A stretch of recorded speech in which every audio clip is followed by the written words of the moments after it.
नमस्कार दोस्तों, किस्से कहानियों की दुनिया में आपका स्वागत है। आप सुन रहे हैं मुंशी प्रेमचंद की कहानी नागपूजा। कहानी पसंद आए तो वीडियो को लाइक कीजिए और चैनल को सब्सक्राइब कीजिए। तो आइए सुनते हैं। एक दिन प्रातःकाल तिलोत्तमा बाग से निकल रही थी। सहसा उसे एक काला बृहत्काय सांप रेंगता हुआ दिखाई दिया। उसने चिल्लाकर कहा, अम्मा, नाग जी जा रहे हैं, लाओ थोड़ा सा दूध उनके लिए कटोरी में रख दूं। अम्मा ने कहा, जाने दो बेटी, हवा खाने निकले होंगे। तिलोत्तमा, गर्मियों में कहाँ चले जाते हैं, दिखाई नहीं देते। माँ, कहीं नहीं जाते बेटी, अपनी बाम्बी में ही पड़े रहते हैं। तिलोत्तमा, और कहीं नहीं जाते। माँ, बेटी, हमारे देवता है और कहीं क्यों जाएंगे। तुम्हारे जन्म के साल से ये बराबर यहीं दिखाई देते हैं। किसी से नहीं बोलते, बच्चा पास से निकल जाए पर जरा भी नहीं ताकते। आज तक कोई चूहिया भी नहीं पकड़ी। तिलोत्तमा, तो खाते क्या होंगे। माँ, बेटी, यह लोग हवा पर ही रहते हैं, इसी से इनकी आत्मा दिव्य हो जाती है। अपने पूर्व जन्म की बातें इन्हें याद रहती हैं, आने वाली बातों को भी जानते हैं। कोई बड़ा योगी जब अहंकार करने लगता है तो उसे दंड स्वरूप इस योनि में जन्म लेना पड़ता है। जब तक प्रायश्चित पूरा नहीं होता तब तक वह इस योनि में ही रहता है। कोई कोई तो 100 200 वर्ष तक जीवित रहते हैं। तिलोत्तमा, इनकी पूजा न करे तो क्या हो। माँ, बेटी, कैसे बच्चों की सी बातें करती हो। नाराज हो जाएं तो सिर पर न जाने क्या विपत्ति आ पड़े। तेरे जन्म के साल पहले दिखाई दिए थे, तब से साल में 10-5 बार दर्शन अवश्य दे देते हैं। इनका ऐसा प्रभाव है कि आज तक किसी के सर में भी दर्द न हुआ। कई वर्ष हो गए, तिलोत्तमा बालिका से युवती हो गई। विवाह का शुभ अवसर आ गया। बारात आई, विवाह हुआ। तिलोत्तमा की ससुराल जाने का मुहूर्त आ गया। नई वधू का श्रृंगार हो रहा था। तिलोत्तमा के हृदय में वियोग दुख की तरंगें उठ रही थी। वह एकांत में बैठकर रोना चाहती थी। आज माता पिता, भाई बंद, सखी सहेलियां सब छूट जाएंगे। फिर मालूम नहीं कब मिलने का संयोग हो।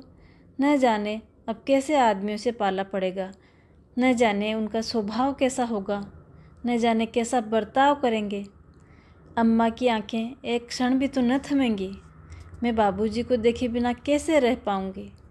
तिलोत्तमा इन्हीं सब ख्यालों में खोई हुई थी कि सहसा उसकी माँ आती है और आके कहती है, बेटी, तुमसे एक बात कहना तो मैं भूल ही गई।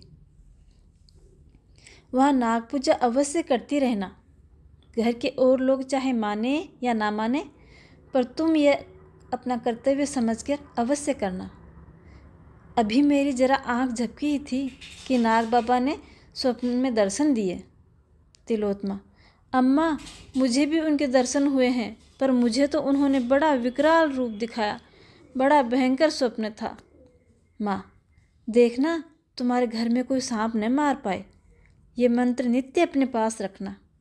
तिलोत्तमा अभी कुछ जवाब न दे पाई थी। अचानक बारात की ओर से रोने के शब्द सुनाई दिए। एक क्षण में हाहाकार मच गया। भयंकर शोक घटना हो गई। वर को सांप ने काट लिया। वह वधू को विदा कराने आ रहा था। पालकी में मसनद के नीचे एक काला सांप छिपा हुआ था। वह ज्यों ही पालकी में बैठा, सांप ने काट लिया। चारों ओर कोहराम मच गया। तिलोत्तमा पर तो मानो वज्रपात हो गया। उसकी माँ सिर पीट पीट के रोने लगी। उसके पिता बाबू जगदीश चंद्र मूर्छित होकर गिर पड़े। हृदय रोग से पहले ही ग्रसित थे। झाड़ फूँक करने वाले आए, डॉक्टरों को बुलाया गया, पर विष घातक था। जरा देर में ही वर के होठ नीले पड़ गए, नख काले हो गए, मूर्छा आने लगी। देखते ही देखते शरीर ठंडा हो गया। तिलोत्तमा अभी तक वियोग दुख में ही मगन थी। ससुराल के कष्टों की चिंताओं में पड़ी हुई थी। पर अब उसे होश आया कि एक क्षण पहले वह कदाचित जिस पुरुष पर झुंझला रही थी जिसे लुटेरा और डाकू समझ रही थी, वह अब कितना प्यारा था। उसके बिना अब जीवन एक बुझा हुआ दीप था, एक वृक्ष था, फल फूल विहीन। अब एक क्षण पहले वह दूसरों की ईर्ष्या का कारण थी और अब दया और करुणा का। थोड़े ही दिनों में उसे ज्ञात हो गया कि मैं पति विहीन होकर संसार के सब सुखों से वंचित हो गई। 1 वर्ष बीत गया। जगदीश चंद्र पक्के धर्मावलंबी आदमी थे, पर तिलोत्तमा का वैधव्य उनसे न सहा गया। उन्होंने तिलोत्तमा के पुनर्विवाह पर विचार किया। कई महीनों के लगातार प्रयास के बाद एक कुलीन, सिद्धांतवादी, सुशिक्षित वर मिल ही गया। उसके घर वाले भी राजी हो गए। तिलोत्तमा को समाज में अपना नाम बिकते देख दुख होता था। वह मन में कूटती थी कि पिताजी नाहक ही मेरे लिए समाज में नक्कू बन रहे हैं। अगर मेरे भाग्य में सुहाग लिखा होता तो ये वज्र ही क्यों गिरता। उसे कभी कभी ऐसी शंका भी होती कि मैं फिर विधवा हो जाऊंगी। जब विवाह निश्चित हो गया और वर की तस्वीर उसके सामने आई तो उसकी आंखों में आंसू भर आए। चेहरे से कितनी सज्जनता, कितनी दृढ़ता, कितनी विचारशीलता टपकती है। वह चित्र को लिए हुए माँ के पास गई और शर्म से सिर झुका के बोली, अम्मा, मुझे मुंह तो न खोलना चाहिए, पर अवस्था ही ऐसी आ पड़ी है कि बिना मुंह खोले रहा न जाता। आप बाबूजी को मना कर दें। मैं जिस दशा में हूँ संतुष्ट हूँ। मुझे ऐसा भय हो रहा है कि अब की बार फिर वही शोक घटना। माँ ने सहमी हुई आंखों से उसकी तरफ देखा और कहा, बेटी, कैसी अपशगुन की बातें मुँह से निकालती हो। तुम्हारे मन में भय समा गया है, इसी से ऐसा भ्रम होता है। जो होनी थी हो चुकी, अब क्या ईश्वर तुम्हारे ही पीछे पड़ा रहेगा। तिलोत्तमा, हाँ, मुझे तो ऐसा ही मालूम होता है माँ। क्यों, ऐसी शंका क्यों होती है। तिलोत्तमा, न जाने क्यों कोई मेरे मन में बैठा हुआ कह रहा है कि फिर अनिष्ट होगा। मैं प्राय नित्य डरावने सपने देखती रहती हूँ। रात को मुझे ऐसा जान पड़ता है कि कोई प्राणी जिसकी सूरत सांप से बहुत मिलती जुलती है मेरी चारपाई के चारों ओर घूमता है। मैं भय के मारे चुप्पी साध लेती हूँ, किसी से कुछ नहीं कहती। माँ ने समझा ये सब भ्रम है। विवाह की तिथि नियत हो गई। विवाह वैदिक रीति रिवाज से हुआ। बाबू जगदीश चंद्र के नैतिक साहस की खूब सराहना होने लगी। तीसरे दिन बहू के विदा होने का मुहूर्त आ गया। जनवासे में यथासाध्य रक्षा के सभी साधनों से काम लिया गया था। बिजली की रोशनी से सारा जनवासा दिन का सा हो रहा था। भूमि पर रेंगती हुई चींटी भी नजर आती थी। प्रातःकाल के 4 बजे थे। तारागणों की बारात विदा हो रही थी। बहू की विदाई की भी तैयारियां हो रही थी। एक तरफ शहनाइयाँ बज रही थी, दूसरी तरफ से विलाप की आंत्रध्वनि उठ रही थी। पर तिलोत्तमा की आंखों में आंसू न थे। समय नाजुक था। वह किसी तरह घर से बाहर निकल जाना चाहती थी। उसके सिर पर तलवार लटक रही थी। रोने और सहेलियों से गले मिलने में कोई आनंद न था। वर को लोगों ने जगाया। बाजा बजने लगा। वह पालकी में बैठने को चला कि वधू को विदा कर लावें, पर जूते में पैर डाला ही था कि चीख मारकर पैर खींच लिया। मालूम हुआ पांव चिंगारियों पे पड़ गया। देखा तो एक काला सांप जूते में से निकलकर रेंगता हुआ चला जाता था। देखते ही देखते गायब हो गया। वर ने एक सर्द आह भरी और बैठ गया। आंखों में अंधेरा छा गया। एक क्षण में सारे जनवासे में खबर फैल गई। लोग दौड़ पड़े। औषधियाँ पहले से ही रखी हुई थी। सांप का मंत्र जानने वाले कई आदमी भी बुला लिए गए थे। सभी ने दवाइयाँ दी। झाड़ फूँक शुरू हुई। औषधि भी दी गई। पर काल के सामने किसका वश चला है। शायद मौत सांप के वेश में ही आई थी। तिलोत्तमा ने सुना तो सिर पीट लिया। वह विकल होकर जनवासे की तरफ दौड़ी। चादर ओढ़ने तक की भी सुध बुध न रही। वह अपने पति के चरणों को माथे से लगाकर अपना जन्म सफल करना चाहती थी। घर की स्त्रियों ने उसे रोका। माँ भी रोक रही थी, लेकिन बाबू जगदीश चंद्र ने कहा, कोई हर्ज नहीं, जाने दो। पति का दर्शन तो कर ले, यह अभिलाषा क्यों रह जाए। उसी शोकान्वित दशा में तिलोत्तमा जनवासे में पहुंची, पर वहां उसकी तस्कीन के लिए मरने वाले की उल्टी सांसें थीं। उन अर्ध खुले नेत्रों में असहाय वेदना और दारुण नैराश्य। इस अद्भुत घटना का समाचार दूर दूर तक फैल गया। जड़वादी गण चकित थे। यह क्या माजरा है? आत्मवाद के भक्त ज्ञात भाव से सिर हिलाते थे, मानो वे त्रिकालदर्शी हों। जगदीश चंद्र ने नसीब ठोक लिया। निश्चित हो गया कि कन्या के भाग में विधवा रहना ही लिखा है। नाग की पूजा साल में 2 बार होने लगी। तिलोत्तमा के चरित्र में भी एक विशेष अंतर दिखाई देने लगा। भोग और विहार के दिन भक्ति और देव आराधना में कटने लगे। निराश प्राणियों का यही अवलंब है। 3 साल बीत गए। ढाका विश्वविद्यालय के अध्यापक दयाराम ने इस किस्से को फिर ताज़ा कर दिया। वे पशुशास्त्र के ज्ञाता थे। उन्होंने सांपों के आचार व्यवहार का विशेष रीति से अध्ययन किया था। वे इस रहस्य को खोलना चाहते थे। जगदीश चंद्र को विवाह का संदेश भेजा। उन्होंने टाल मटोल किया। दयाराम ने और भी आग्रह किया। लिखा, मैंने वैज्ञानिक अन्वेषण के लिए ये निश्चय किया है। मैं इस विस्तर नाग से लड़ना चाहता हूँ। वह अगर 100 दांत लेके आए तो भी मुझे कोई हानि नहीं पहुँचा सकता है। वह मुझे काट कर आप ही मर जाएगा। अगर वह मुझे काट भी ले तो मेरे पास ऐसे मंत्र और औषधियाँ हैं कि मैं एक क्षण में उसके विष को उतार सकता हूँ। आप इस विषय में चिंता न कीजिए। मैं विष के लिए अजय हूँ। जगदीश चंद्र को अब कोई उज्र न सूझा। हाँ, उन्होंने एक विशेष प्रयत्न यह अवश्य किया कि ढाका में ही विवाह हो। अतएव वे अपने कुटुंबियों को साथ लेकर विवाह के 1 सप्ताह पहले वहां पहुंच गए। संदूक, बिस्तर, सामान को खूब देख कर संभाल के रखा गया कि कहीं सांप किसी चीज में छिप कर न बैठ जाए। शुभ लग्न में विवाह संस्कार हो गया। तिलोत्तमा विकल हो रही थी। मुख पर एक रंग आता था, एक रंग जाता था, पर संस्कार में कोई विघ्न न पड़ा। तिलोत्तमा रो धोकर ससुराल गई। जगदीश चंद्र घर लौट आए, पर ऐसे चिंतित थे जैसे कोई आदमी सराय में खुला हुआ संदूक छोड़कर बाजार चला जाए।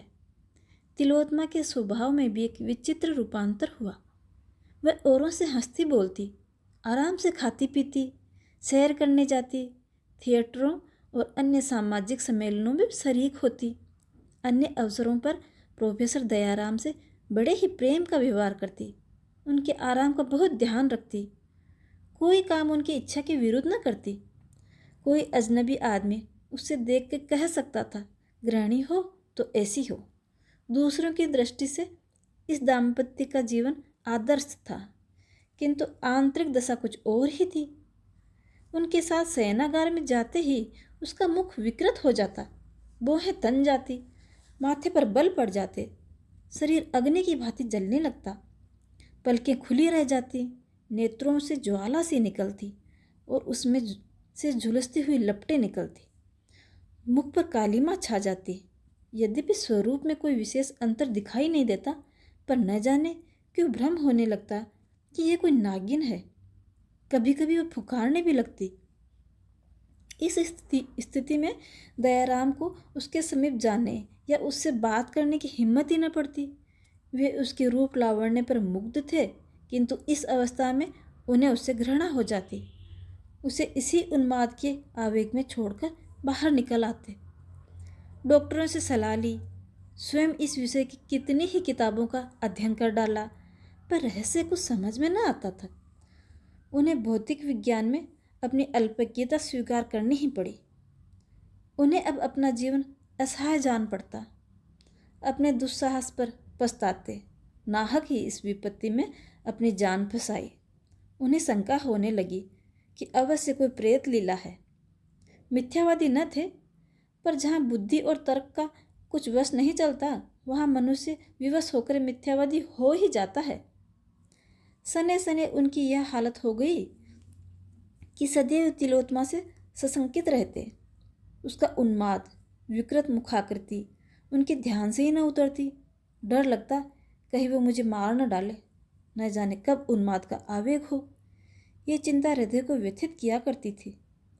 हिप्नोटिज्म, विद्युत शक्ति और कई नए नए आरोग्य विद्याओं की भी परीक्षा की गई। उन्हें हिप्नोटिज्म पर बहुत भरोसा था, लेकिन जब यह योग भी निष्फल हुआ तो वे निराश हो गए। एक दिन प्रोफेसर दयाराम किसी वैज्ञानिक सम्मेलन में गए हुए थे। लौटे तो 12 बज गए थे। वर्षा के दिन थे, नौकर चाकर सो रहे थे। वे तिलोत्तमा के शयनगृह में ये पूछने गए कि मेरा भोजन कहाँ रखा है। अंदर कदम रखा ही था कि तिलोत्तमा की सिरहाने की ओर उन्हें एक अति भीमकाय सांप बैठा हुआ दिखाई दिया। प्रोफेसर साहब चुपके से लौट आए। अपने कमरे में जाके किसी औषधि की एक खुराक पी और पिस्तौल और सांगा लेकर फिर तिलोत्तमा के कमरे में पहुंचे। विश्वास हो गया कि यही वह मेरा शत्रु है। इतने दिनों में टोह लेता हुआ यहाँ पहुँच गया, पर इसे तिलोत्तमा से क्यों इतना स्नेह है? इसके सिरहाने तो ऐसा बैठा है मानो कोई रस्सी का टुकड़ा हो। ये क्या रहस्य है? उन्होंने सांपों के विषय में बड़ी अद्भुत कथाएं पढ़ रखी थी, पर ऐसी कौतूहलजनक घटना का उल्लेख कहीं न था। वे इस भांति सशस्त्र होकर फिर कमरे में पहुंचे तो सांप का पता ही न था। हाँ, तिलोत्तमा के सिर पर भूत सवार हो गया था।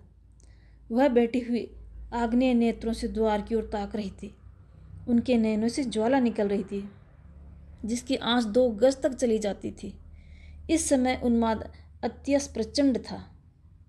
दयाराम को देखते ही बिजली की तरह उन पर टूट पड़ी और हाथों से आघात करने के बदले उन्होंने दांतों से काटने की चेष्टा करने लगी।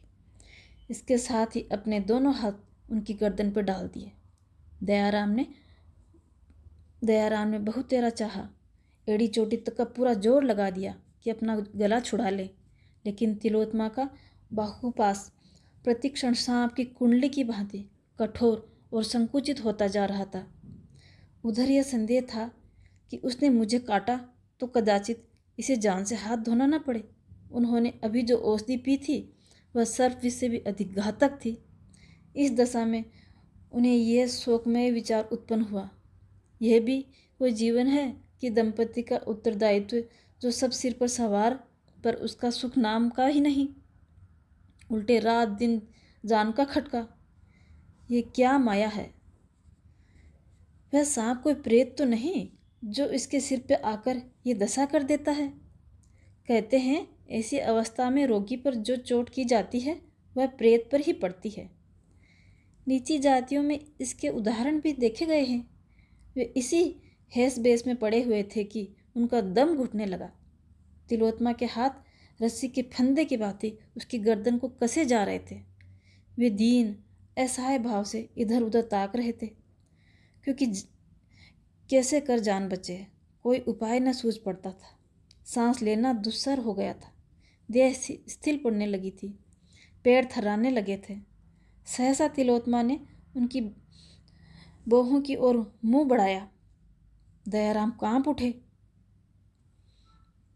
मृत्यु आंखों के सामने नाचने लगी। मन में कहा, यह इस समय मेरी स्त्री नहीं, विषैली भयंकर नागिन है। इसके विष से जान बचनी मुश्किल है। अपनी औषधि पर जो भरोसा था वह जाता रहा। चूहा उन्मुक्त दशा में काट लेता है तो जान के लाले पड़ जाते हैं। भगवान, कितना विकराल स्वरूप है। प्रत्यक्ष नागिन मालूम हो रही है। अब उल्टी पड़े या सीधी, इस दशा का अंत ही करना पड़ेगा। उन्हें ऐसा जान पड़ा कि अब गिरा ही चाहता हूँ। तिलोत्तमा बार बार सांपों की भांति फुक्कार मार रही थी, जीभ निकालकर उसकी ओर झपट रही थी। एकाएक बड़े कर्कश स्वर में बोली, मूर्ख, तेरा इतना साहस कि तू इस सुंदरी से प्रेमालिंगन करे। यह कहकर वह बड़े वेग से काटने को दौड़ी। दयाराम का धैर्य जाता रहा। उन्होंने दाहिना हाथ सीधा किया और तिलोत्तमा की छाती पर पिस्तौल चला दी। तिलोत्तमा पर कुछ असर न हुआ। उसकी बाहें और भी कड़ी हो गई, आंखों से चिंगारियां निकलने लगी। दयाराम ने दूसरी गोली दाग दी। यह चोट पूरी पड़ी। तिलोत्तमा का बाहुपाश ढीला हो गया। एक क्षण में उसके हाथ नीचे लटक गए, सिर झुक गया और वह भूमि पर गिर पड़ी। तब वह दृश्य देखने में आया जिसका उदाहरण कदाचित अलिफ लैला या चंद्रकांता में भी न मिले। वहीं पलंग के पास जमीन पे एक काला दीर्घकाय सांप पड़ा तड़प रहा था। उसकी छाती और मुंह से खून की धारा बह रही थी। दयाराम को अपनी आंखों पर विश्वास न आता था। ये कैसी अद्भुत प्रेत लीला थी। समस्या क्या है? किससे पूछूं? इस तिलिस्म को तोड़ने का प्रयत्न करना मेरे जीवन का एक कर्तव्य हो गया। उन्होंने सांगे से सांप की देह को एक कोचा मारा और फिर उसे उल्टा लटकाते हुए आंगन में लाए। बिल्कुल बेदम हो गया था। उन्होंने उसे अपने कमरे में ले जाकर एक खाली संदूक में बंद कर दिया। उसमें भूस भरवाकर बरामदे में लटकाना चाहते थे। इतना बड़ा गेहुआ सांप किसी ने न देखा होगा। तब वे तिलोत्मा के पास गए। डर के मारे कमरे में कदम रखने की हिम्मत न पड़ती थी। हाँ, इस विचार से कुछ तस्कीन होती थी कि सर्प प्रेत मर गया है तो उसकी जान बच गई होगी। इस आशा और भय की दशा में वे अंदर गए तो तिलोत्मा आईने के सामने खड़ी केस संवार रही थी। दयाराम को मानो चारों पदार्थ मिल गए। तिलोत्मा का मुख कमल खिला हुआ था। उन्होंने कभी उसे इतना प्रफुल्लित न देखा था। उन्हें देखते ही वह उनकी ओर प्रेम से चली और बोली, आज इतनी रात तक कहाँ रह गए थे? दयाराम प्रेमोन्मत्त होकर बोले, एक जलसे में चला गया था। तुम्हारी तबीयत कैसी है? कहीं दर्द तो नहीं? तिलोत्मा ने उनको आश्चर्य से देखकर पूछा, तुम्हें कैसे मालूम हुआ मेरी छाती में दर्द हो रहा है? कहानी में मेरे साथ बने रहने के लिए धन्यवाद।